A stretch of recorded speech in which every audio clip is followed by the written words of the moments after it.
Hello student, स्वागत है आपका आपके अपने चैनल मैथ्स मजा में। तो आज हम करेंगे प्रश्नावली 1.2 का उदाहरण नंबर 6। तो आइए सीखते हैं उदाहरण नंबर 6 क्या है। तो उदाहरण नंबर 6 में है, दर्शाइए कि 5 माइनस रूट 3 एक अपरिमेय संख्या है। कभी कभी आ जाएगा सिद्ध कीजिए, दर्शाइए आए या सिद्ध कीजिए, बात एक ही है। तो इस तरह के क्वेश्चन को हम किस तरह से करते हैं आइए सीखते हैं। तो सबसे पहले इसको हम अपरिमेय संख्या सिद्ध नहीं कर सकते, इसलिए हम इसको परिमेय मान के करते हैं। तो हम मान लेते हैं, माना 5 माइनस रूट 3 एक परिमेय संख्या है। ठीक है, हमने 5 माइनस रूट 3 को एक परिमेय संख्या मान लिया। अब कोई भी संख्या अगर परिमेय है तो हम उसे p/q के रूप में लिख सकते हैं। तो लिख देते हैं 5 माइनस रूट 3, तो इसको लिख सकते हैं p/q के रूप में। और q हमारा कभी भी 0 के इक्वल नहीं होना चाहिए। और जहां p और q क्या है, जहां p और q क्या है, हमारे सह अभाज्य संख्या है, सह अभाज्य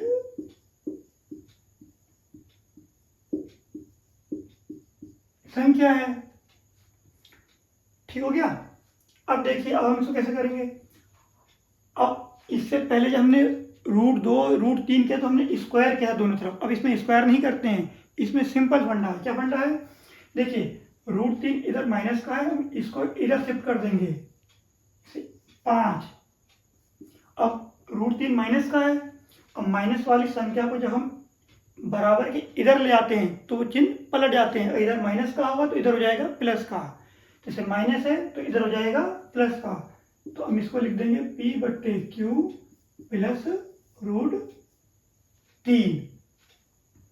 अब हम क्या करेंगे, हम p/q को 5 की तरफ ले जाएंगे, 5। अब p/q का साइन क्या है, देखो आप कोई भी साइन नहीं दिख रहा, जिसके आगे कोई भी चिन्ह नहीं होता वो प्लस का होता है।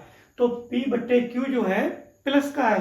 जब हम इसको इधर फेंक देंगे, बराबर के इधर ले जाएंगे तो ये हो जाएगा माइनस का।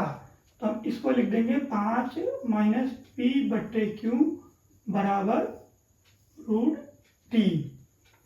इतना हमें करना है। अब ध्यान रखना स्टूडेंट कि जिसको अगर इसको फेंकना आता है इधर से उधर, इधर से उधर, तो आप इसके बाद ये लाइन ना लिख करके डायरेक्ट आप ये लाइन भी लिख सकते हैं, क्योंकि रूट 3 इधर गया प्लस का हो गया और p/q इधर गया माइनस का हो गया।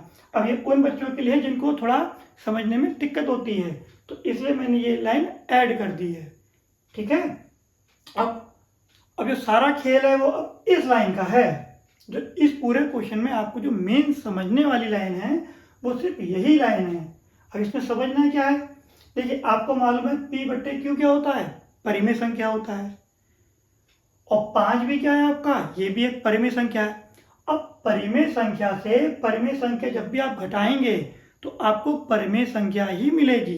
ये आप याद कर लीजिए कि परिमेय संख्या, मैं यहां लिख देता हूं आपके लिए, अगर कोई परिमेय संख्या है, परिमेय संख्या है और दूसरी भी परिमेय संख्या है, दूसरी भी क्या है, परिमेय संख्या। जब परिमेय संख्या को परिमेय संख्या से जोड़ें या घटाएं या फिर गुणा करें, जोड़ें घटाएं या गुणा, दो परिमेय संख्याओं को जोड़ें घटाएं या गुणा करें तो आपको परिमेय संख्या ही मिलेगी। ये ध्यान रखना हमेशा, आपको क्या मिलेगी, परिमेय संख्या।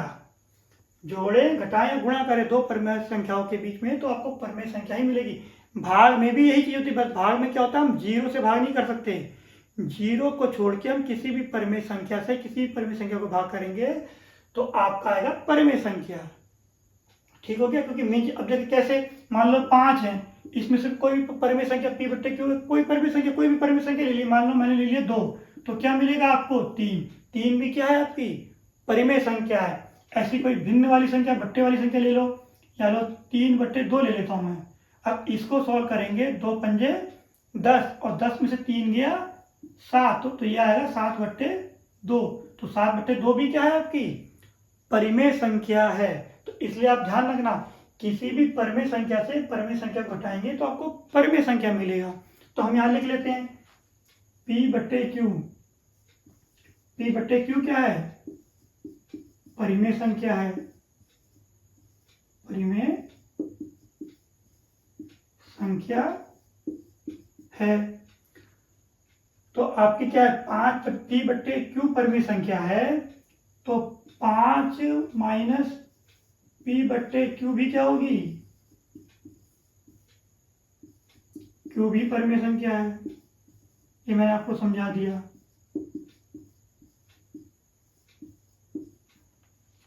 ठीक है, अब इसको सॉल्व करके क्या आ रहा है परिमेय संख्या आ रहा है, और जब इसको सॉल्व करके परिमेय संख्या आएगा तो √3 भी क्या होगी परिमेय संख्या होगी, क्योंकि बराबर का साइन है, जो चीज ये होगी वही चीज ये होगी। जब हम इसको सॉल्व करके हमारा परिमेय संख्या आ रहा है तो √3 भी क्या होगी परिमेय संख्या होगी। तो हम यहां लिख देते हैं भी क्या होगी, तो √3 भी आपकी परिमेय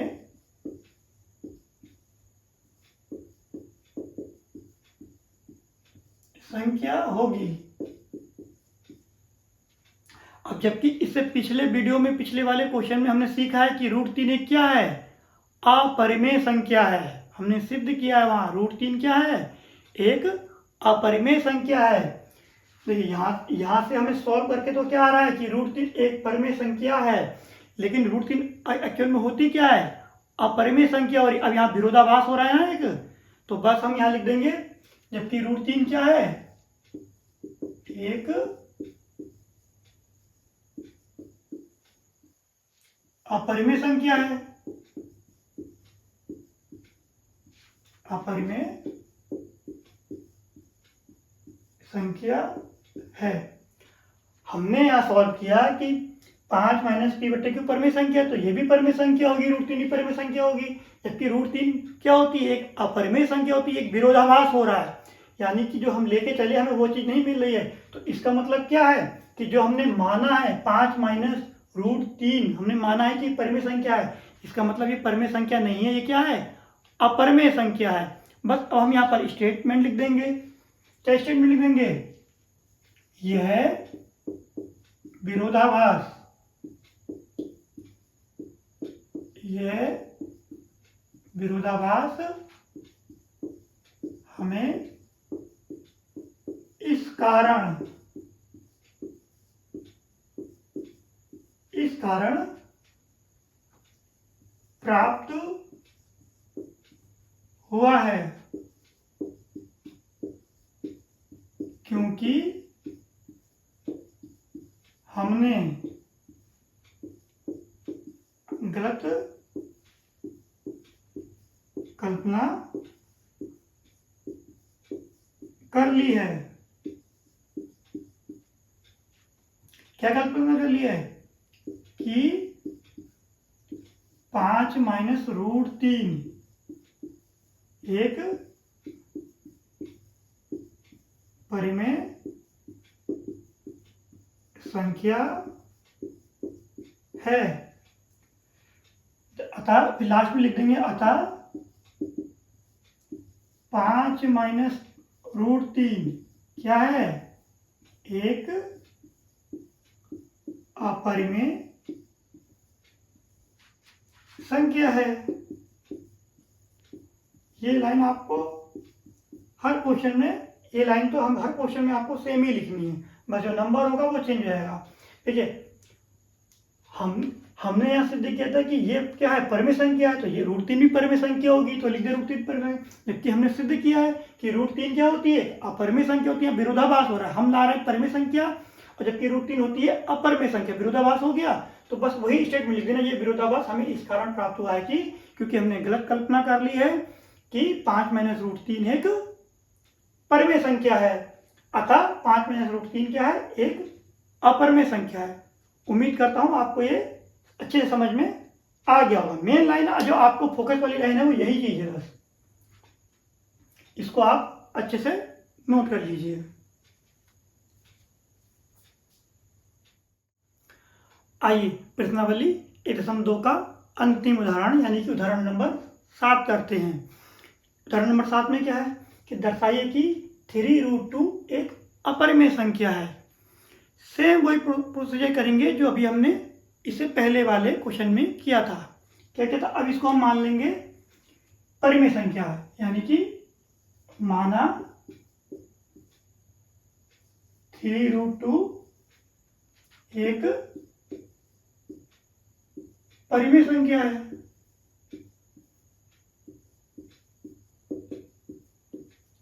अब परिमेय संख्या है, अगर 3√2 हमने मान लिया है कि परिमेय संख्या है, तो हम इसको क्या लिख सकते हैं, p/q के रूप में लिख सकते हैं। तो लिख देते हैं, यानी कि 3√2 को हम लिख देंगे यहाँ p/q के रूप में लिख सकते हैं।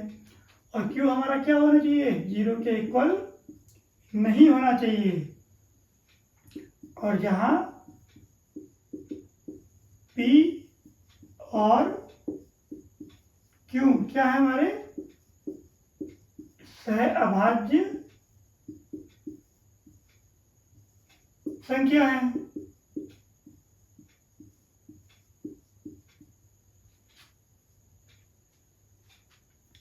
ठीक हो गया यहां तक।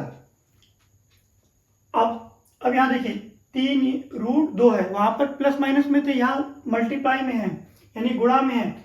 जब भी आप कोई चीज गुणा वाली चीज, जब भी कोई गुणा वाली चीज बराबर के इधर फेंकते हैं, ट्रांसफर करते हैं, तो जाती है हमेशा बट्टे में, डिवाइड में जाते हैं।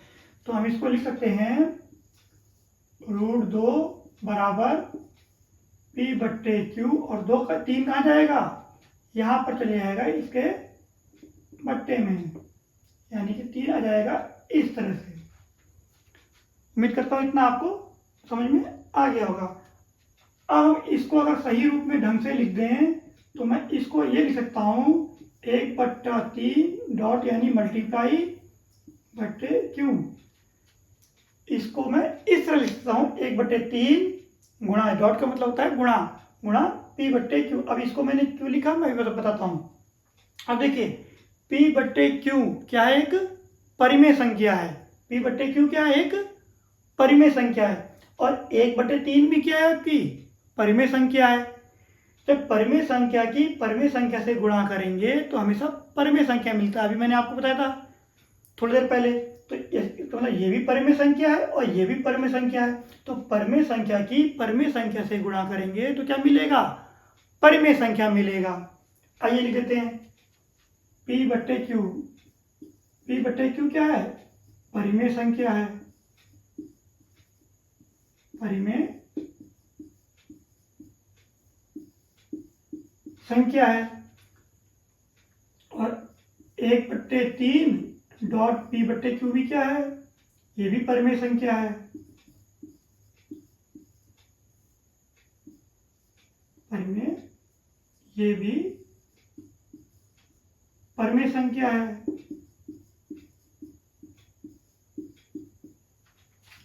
अब ये पूरी परिमेय संख्या है तो ये बराबर में, बराबर नहीं इक्वल, यानी कि ये परिमेय संख्या है तो √2 भी क्या होगा, परिमेय संख्या होगा।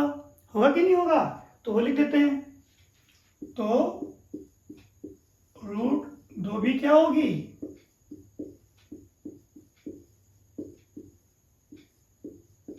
परिमेय संख्या होगी। लेकिन आपको मालूम है हमने पहले ही क्वेश्चन इसका किया था, तो √2 क्या है, हमारा अपरिमेय संख्या है। √2 क्या है, अपरिमेय संख्या। अब विरोधाभास हो रहा है ना, हो रहा है कि ये जैसे हमने √2 यहाँ निकाल दिया परिमेय संख्या है, जबकि √2 होता क्या है, अपरिमेय संख्या है। ये विरोधाभास हो रहा है, फिर हम वही लाइन लिख देंगे अपनी घिसी पिटी। तो पहले हम यहाँ लिख देते हैं, जबकि √2 क्या है, जबकि √2 एक अपरिमेय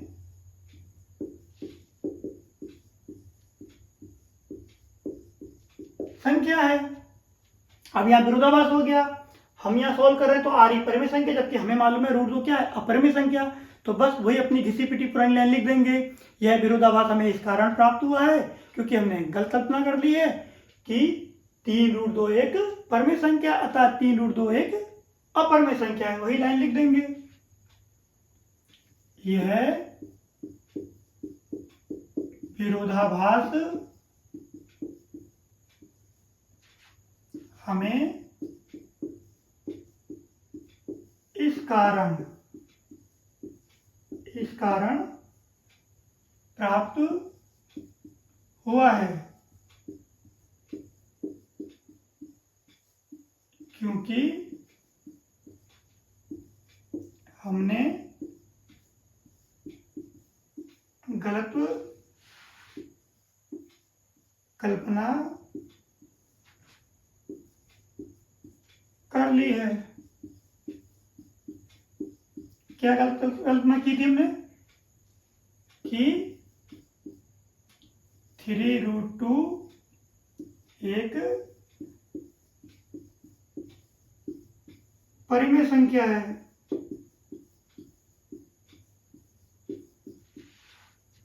ये तो कल्पना की थी हमने। अतः यहां लास्ट में लिख देंगे, अतः 3√2 एक अपरिमेय संख्या है। बस आपका क्वेश्चन यहाँ समाप्त। ध्यान रखना, मेन लाइन आपकी यही है, इसी को इंडिकेट करना कि परमेय संख्या है, परमेय संख्या की परमेय संख्या से गुणा करेंगे तो हमें मिलेगी परमेय संख्या। तो हमें √2 मिली परमेय संख्या, जबकि हम जानते हैं कि √2 क्या है, एक अपरिमेय संख्या है। तो यहाँ विरोधाभास हो रहा है। बस फिर वही अपनी पुरानी लाइन लिख देंगे कि विरोधाभास हमें इस कारण हुआ है कि हमने गलत कल्पना कर ली है। तो स्टूडेंट, आप इन सवालों की जितनी ज़्यादा प्रैक्टिस करेंगे उतना ही आपको उतने अच्छे समझ में आएगा। जितना आप लिखेंगे, प्रैक्टिस करेंगे, उतना ही आपको इन सवालों में क्या, कहाँ पर आपको दिक्कत हो रही है आपको मालूम पड़ेगा और कहाँ आपको क्या समझना है। तो इन सवालों की अच्छे से प्रैक्टिस कीजिए। जब आप इन सवालों की अच्छे से प्रैक्टिस कर लेंगे तो अब इसके बाद हम चलेंगे एक्सरसाइज पर, प्रश्नावली 1.2 पे चलेंगे। तो वहाँ पर जब आप सवाल करोगे तो आपको महसूस होगा कि आपको अच्छे से समझ में आ रहा है, तो आप अपने आप से खुद से वो सवाल कर पाएंगे। और आज आपका ये प्रश्नावली 1.2 के सारे एग्जाम्पल आज खत्म हो गए हैं। अगली एक्सरसाइज में हम इसकी एक्सरसाइज पढ़ेंगे। तो आप ऐसे ही अपने चैनल के साथ बने रहिए और चैनल को लाइक कीजिए, सब्सक्राइब कीजिए और अपने दोस्तों के साथ शेयर कीजिए। धन्यवाद।